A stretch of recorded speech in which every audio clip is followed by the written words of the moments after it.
আজকের এই মুহূর্তের সমগ্র বরাক উপত্যকা তথা আসামের গুরুত্বপূর্ণ আঞ্চলিক সংবাদে সবাইকে জানাই স্বাগতম। আজ 22 এপ্রিল মঙ্গলবার। আজকের সকালের বিশেষ খবর হলো, ঝাড়ফুঁকের রাজনীতি শেষ, গ্রাম দখলের লড়াইয়ে সুমন্তর মাওলানার দল, সারা রাজ্যে মাত্র 72, বরাকের 3 জেলা মিলিয়ে 3টি জেডপিসিতে প্রার্থী দিতে পারল ইউডিএফ। মাওলানা বদরুদ্দিন আজমলের ঝাড়ফুঁকের রাজনীতির কি তাহলে সত্যি দিন ফুরল? পঞ্চায়েত নির্বাচনে ইউডিএফের প্রার্থী সংখ্যা দেখে এমন প্রশ্ন উঠাই স্বাভাবিক। সারা রাজ্যে মাত্র 72টি জেলা পরিষদ আসনে প্রার্থী দিতে সক্ষম হয়েছে আজমলের দল। আর বরাক উপত্যকায় এক সময়কার আজমলের দুর্ভেদ্য দুর্গ হিসেবে পরিচিত বরাক উপত্যকায় প্রার্থী দাঁড় করানোর অবস্থানেই নেই এআইইউডিএফ। হাইলাকান্দির তিনটি বিধানসভা কেন্দ্রে ইউডিএফ বিধায়ক রয়েছেন। ডেলিমিটেশনের গ্রুপে সংখ্যালঘু অধ্যুষিত এই জেলায় এখন বিধানসভা কেন্দ্রের সংখ্যা 2, জেলা পরিষদ আসনের সংখ্যা 8, কিন্তু আজমলের দল প্রার্থী দিতে পেরেছে মাত্র 3টিতে। করিমগঞ্জ কাছাড় জেলায় ইউডিএফে 1 জন করে বিধায়ক রয়েছেন, কিন্তু এই দুটো জেলায় একটিও জেলা পরিষদ কেন্দ্রে প্রার্থী দিতে পারেনি দল। গত লোকসভা নির্বাচনে ইউডিএফের অন্তর্কন দল এতটাই মারাত্মক পর্যায়ে পৌঁছে গিয়েছিল যে হাইলাকান্দির 3 বিধায়কের মধ্যে 2 জনকে দল থেকেই বের করে দেওয়া হয়েছে। বদরপুরের বিধায়ক দীর্ঘদিন ধরে অসুস্থ, তাকে রাজনীতির ময়দানে আর দেখাও যায় না। তার মধ্যে ডেলিমিটেশনে অস্তিত্ব হারিয়েছে বদরপুর। কাছাড়ের সোনার বিধায়ক করিমউদ্দিন বাবুইয়ার এই সেদিন অবধি রমরমা ছিল আকাশ ছোঁয়া। লোকসভা ভোটের পর থেকেই তিনি কার্যত বেপাত্তা। ইউডিএফের সাধারণ সম্পাদক আমিনুল ইসলাম সংবাদ মাধ্যমকে জানিয়েছেন, এবার 72টি জেলা পরিষদে প্রার্থী দিচ্ছে দল। তিনি খোলাখুলি স্বীকার করেছেন বরাক উপত্যকায় দলের অবস্থা খুবই খারাপ। হাইলাকান্দি ছাড়া অন্য 2 জেলায় প্রার্থী দিতে পারেননি তারা। আমিনুল জানিয়েছেন, ডিলিমিটেশনের পর বিধানসভা কেন্দ্রগুলোর জনবিন্যাস আমূল পাল্টে গেছে। এই জনবিন্যাসের উপর ভিত্তি করে তারা আগামী বিধানসভা নির্বাচনে 35টি আসনকে বেছে নিয়েছেন, যেখানে দলের পক্ষে প্রার্থী দেওয়ার মতো পরিস্থিতি রয়েছে। পঞ্চায়েত নির্বাচনের দিনক্ষণ ঘোষণা হওয়ার পর ইউডিএফ প্রথমে ঠিক করেছিল এই 35টি বিধানসভা কেন্দ্রের অধীনে যতগুলো জেলা পরিষদ ও আঞ্চলিক পঞ্চায়েত আসন রয়েছে সবকটিতেই প্রার্থী দেওয়া হবে। কারণ সহজ বুদ্ধ, বিধানসভা নির্বাচনের আগে দলকে আরো একবার চাঙ্গা করে তোলা। কিন্তু ইউডিএফ কুড়িয়ে বাড়িয়ে মাত্র 72টিতে প্রার্থী দিতে পেরেছে। এর মধ্যে বরাক উপত্যকায় 5 জন বিধায়ক থাকার পরও 52টির মধ্যে মাত্র 3টি জেলা পরিষদ আসনে প্রার্থী দিতে পেরেছে দল। এই পরিসংখ্যান থেকেই স্পষ্ট ইউডিএফ এর অবস্থা কোথায় গিয়ে ঠেকেছে। 2018 সালে সারা রাজ্যে জেলা পরিষদ আসনে এআইইউডিএফ জিতেছিল 26টিতে। তার আগের বারের পঞ্চায়েত নির্বাচন থেকে সেবারই দলের আসন সংখ্যা কমে গিয়েছিল 50টি। আঞ্চলিক পঞ্চায়েতে ইউডিএফ জিতেছিল 139টি আসনে, আগের বারের তুলনায় আসন কমেছিল 258টি। ত্রিস্তরীয় পঞ্চায়েতে ইউডিএফ জিতেছিল মোট 1319টিতে, যা তার আগের বারের তুলনায় 2232টি আসন কম। বরাক উপত্যকার চিত্রটি কেমন ছিল? কাছাড়ের ত্রিস্তরীয় পঞ্চায়েতের 1971টি আসনের মধ্যে ইউডিএফ জিতেছিল মাত্র 19টিতে, বিজেপি 919 ও কংগ্রেস জিতে 710টিতে। করিমগঞ্জে মোট 1160টি আসনের মধ্যে এআইইউডিএফ জিতে 72টিতে,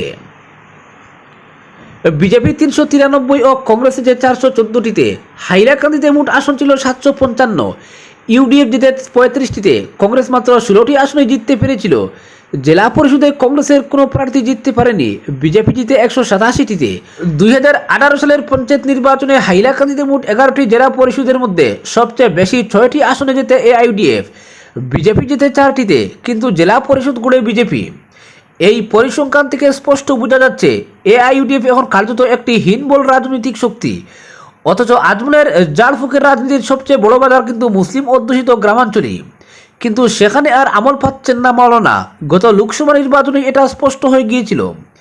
এমনকি আজমল নিজেই তার খাস্তা লোক দুবড়িতে 10 লক্ষ ভোটে হেরে যান কংগ্রেসের রকিবুল হোসেনের কাছে। অন্যদিকে বরাক উপত্যকায় দলের নেতা ও বিধায়কের মধ্যে খেয়কি এমন বিচ্ছিরি পর্যায়ে পৌঁছায় যে করিমগঞ্জে দলের প্রার্থী নিজেই ভোটের দিন সামাজিক মাধ্যমে ঘোষণা করে নিজেই লড়াই থেকে সরিয়ে নেন। এবারের পঞ্চায়েত নির্বাচনে দলের প্রার্থীর সংখ্যা দেখলেই বোঝা যায় মাওলানার দলের সেই আচ্ছে দিন আর নেই। পরবর্তী খবর, প্রথমবারের মতো কাছাড়ের ভোট শ্রীভূমিতে ইস্যু প্রভাব ও কর্তৃত্বের। রাজারটিলা উমরপুরে কঠিন চ্যালেঞ্জ ছুড়ছেন নির্দলরা। পুরনো খাটিগুড়া হতে পারে নতুন শ্রীভূমির মাথা ব্যথা। অন্তত ভোটের প্রচারাভিযান শুরুর প্রথম দিকেই মিলছে এই আভাস। শ্রীভূমির রাজারটিলা উমরপুর জেলা পরিষদ আসনের এক বড় অংশের ভোটার রয়েছেন কাটিগোড়ায়, যারা উলটপালট করে দিতে পারেন যাবতীয় হিসাব। আর এ নিয়েই শুরু হয়েছে খেলা। উল্লেখ্য, পঞ্চায়েত ডিলিমিটেশনের দৌলতে কাছাড়ের এক অংশ যোগ হয় সাবেক করিমগঞ্জে।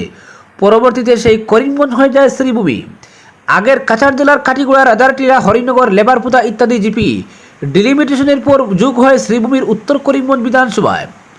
ফলে এবারের নির্বাচনে কাটিগড়ার লহমালি, লাঠিমারা, নাজাদপুর, করইকান্দি, মাদারপুর, হরিটিকর, হরিনগর ইত্যাদি গ্রামের ভোটারদের ভোট দিতে হচ্ছে উত্তর করিমগঞ্জের রাজারটিলা উমরপুর জেলা পরিষদ কেন্দ্রে। এই জেলা পরিষদের দুটি জিপি রাজারটিলা ও হরিনগর পড়েছে কাছাড়ের কাটিগড়া সার্কলে।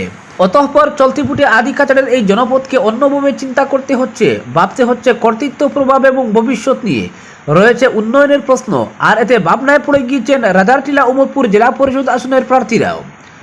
খবর নিয়ে জানা গেল, রাজারটিলা উমরপুর কেন্দ্রে ভোটার রয়েছেন প্রায় 61,000। কেন্দ্রটিতে সংখ্যালঘু ভোটের সংখ্যা বেশি, প্রায় 15,000-এর আশেপাশে রয়েছেন সংখ্যাগুরু ভোটার। ও ভোট প্রচারে চলতি ভাষায় বলতে গেলে এই কেন্দ্রে মুসলিমদের আধিপত্য রয়েছে ব্যাপক। ফলে কেন্দ্রটিতে প্রার্থীদের বিজেপি দিয়েছে তাদের জোট সঙ্গী অগপ। একইভাবে কংগ্রেস সহ ভোটের ময়দানে রয়েছে সমাজবাদী পার্টিও, আছেন দুই নির্দল। বলা বাহুল্য, সব প্রার্থী মুসলিম। প্রচার শুরু হতেই রাজারটিলা উমরপুর কেন্দ্রের যে ছবি প্রকাশ্যে আসছে তা বেশ জটিল। এই জটিলতার সৃষ্টি হয়েছে কেন্দ্রটির সঙ্গে থাকা রাজারটিলা ও হরিনগর জিপিকে নিয়ে।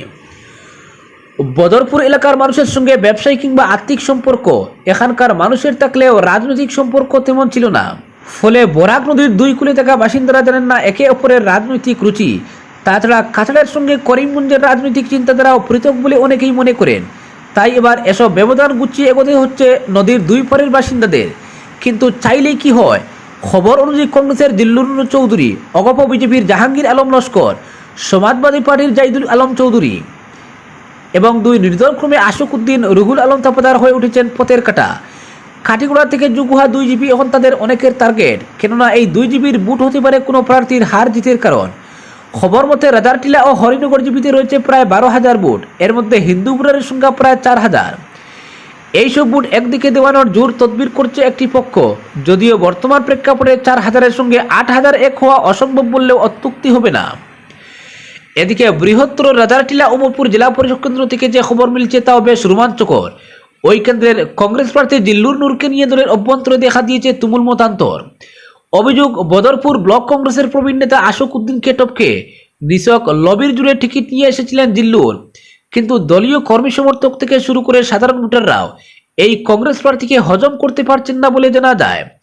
তাছাড়া টিকিট বঞ্চিত আশোক উদ্দিনও বসে নেই, তিনি প্রতিদ্বন্দ্বিতা করছেন নির্দল হয়ে, যা কংগ্রেসের রাতের ঘুম কেড়ে নিয়েছে। আশুককে 6 বছরের জন্য দল ইতিমধ্যে বহিষ্কার করলেও ক্ষান্ত হননি তিনি। সাধারণ ভোটারও কংগ্রেস প্রার্থীর চাইতে নির্দলে বেশি ঝুঁকেছেন, মিলেছে এমন আভাসও। রাজারটিলা হরিনগর জিপির ভোটাররাও দল থেকে নির্দলে বেশি ভরসা পাচ্ছেন বলে খবর রয়েছে। তবে কংগ্রেসের প্রার্থী জিল্লুর নূর চৌধুরীও লাগাতার সভা করছেন কেন্দ্রব্যাপী। রাজারটিলা হরিনগর জিপিতেও রাত বিরেতে সভা করছেন তিনি। এই কেন্দ্রে সমাজবাদী পার্টির প্রার্থী এখনও খুব একটা মাথামাতি লক্ষ্য করা যাচ্ছে না। সংখ্যালঘু অধ্যুষিত এলাকায় অগপ বিজেপি জোটের প্রার্থী নিয়েও তেমন উৎসাহ নেই। হরিনগর তৃতীয় খণ্ডের বাসিন্দা হয়ে বিজেপি মিত্র জোটের প্রার্থী জাহাঙ্গীর আলম লস্কর এ যাবৎ নদীর এপারে খুব একটা সুবিধা করার আভাস মেলেনি। যদিও ভোট বিশ্লেষকদের মতে সবে তো শুরু, কোন জায়গার জল কোথায় গিয়ে গড়াবে তা এক্ষুনি বলা মুশকিল। পরবর্তী খবরটি হলো, নদী ভাঙ্গনে তলিয়ে যেতে পারে মন্দির, জনপ্রতিনিধিদের ভূমিকায় খুব। কুশিয়ারা নদী ভাঙ্গনের কোরালগ্রাসে শ্রীভূমি জেলার উত্তর করিমগঞ্জ সমষ্টির বদরপুর থানার অন্তর্গত ভাঙ্গাবাজারের লালবাবার মন্দির এলাকা। কিন্তু এ বিষয়ে নেই কোনো খবর। বদরপুরের বিধায়ক আব্দুল আজিজ ও করিমগঞ্জের সাংসদ কৃপনাথ মালার। এদিকে নজর নেই সাংসদ কিংবা বিধায়কের। কুশিয়ারার ভাঙ্গনে জনগণের অনেক দুর্ভোগ পোহাতে হচ্ছে, ফলে জনগণের মধ্যে খুব পরিলক্ষিত হচ্ছে। বৃষ্টির দিন আসতে আতঙ্কে ভুগছেন এলাকার লোক। বিধায়ক ও সাংসদের অবহেলায় ভাঙ্গার 200 বছর প্রাচীন মন্দির নদীগর্ভে তলিয়ে যাচ্ছে বলে অভিযোগ স্থানীয় লোকসহ মন্দিরের পূজারীর। সাংসদ কৃপনাথ মালার বিরুদ্ধে খুব উগরে দেন দিলীপ দাস ও অরুণ দাসরা। কাজ করা তো দূরের কথা, জয়লাভ করার পর একবারও দেখা মেলেনি তার। এছাড়া বিধায়কের বিরুদ্ধে খুব প্রকাশ করে বলেন তিনি জয়লাভের পর থেকে অসুস্থ হয়ে পড়েন, কখনো দেখা যায়নি, তিনি একজন ব্যর্থ বিধায়ক। বিধায়কের শরীর অসুস্থ থাকায় নিজ কেন্দ্রের কাজ দেখাশোনা করার দায়িত্ব দেন পুত্র জাভেদ জামান রাজাকে, কিন্তু কখনো বিধায়ক পুত্রেরও দেখা পাওয়া যায় না। প্রাচীন এই মন্দির রক্ষা করা এবং জনগণের পাশে দাঁড়ানো বিধায়ক পুত্র প্রয়োজন মনে করেননি। নদী ভাঙ্গনের ফলে 6টি পরিবার এখনও ভাঙ্গা পুরাতন বাজারের শেডে অস্থায়ীভাবে বসবাস করছেন। বারবার অভিযোগ করেও বিভাগীয় কর্তৃপক্ষের তরফ থেকে মিলছে না কোনো সাড়া। এ সংক্রান্ত বিভাগীয় কর্তৃপক্ষের নেই কোনো হেলদোল, ফলে ধীরে ধীরে কুশিয়ারা নদীর কোরালগ্রাসে তলিয়ে যাচ্ছে প্রাচীন ঐতিহ্যবাহী মন্দির ও জনগণের ভিটেমাটি। প্রাচীন এই মন্দির বাঁচাতে আসামের মুখ্যমন্ত্রী হিমন্ত বিশ্ব শর্মার দৃষ্টি আকর্ষণ করছেন ভুক্তভোগী স্থানীয় জনগণ। শ্রীভূমি জেলার বদরপুর থানার অন্তর্গত ভাঙ্গাবাজার লালবাবার বহু পরিবার ভয়াবহ নদী ভাঙ্গনের কবলে পড়ে ভিটেমাটি ছাড়তে বাধ্য হয়েছে। কুশিয়ারা নদীর কোরালগ্রাসে এই অঞ্চলের বহু লোক ঘরবাড়ি হারিয়ে বর্তমানে বাস্তুচ্যুত হয়ে পড়েছেন। কিছু লোক এখনও নদীর পাড়ে বসবাস করলেও তাদের রীতিমতো বিনিদ্র রজনী কাটাতে হচ্ছে। বদরপুর থানার অন্তর্গত ভাঙ্গাবাজারের প্রায় 500 মিটার অঞ্চল এই নদী ভাঙ্গনের কবলে পড়েছে। বর্ষার মরশুম এলে রীতিমতো আতঙ্কের দিন কাটাচ্ছেন মন্দিরের সেবায়ত দিনমণি বৈষ্ণব সহ স্থানীয় জনগণ।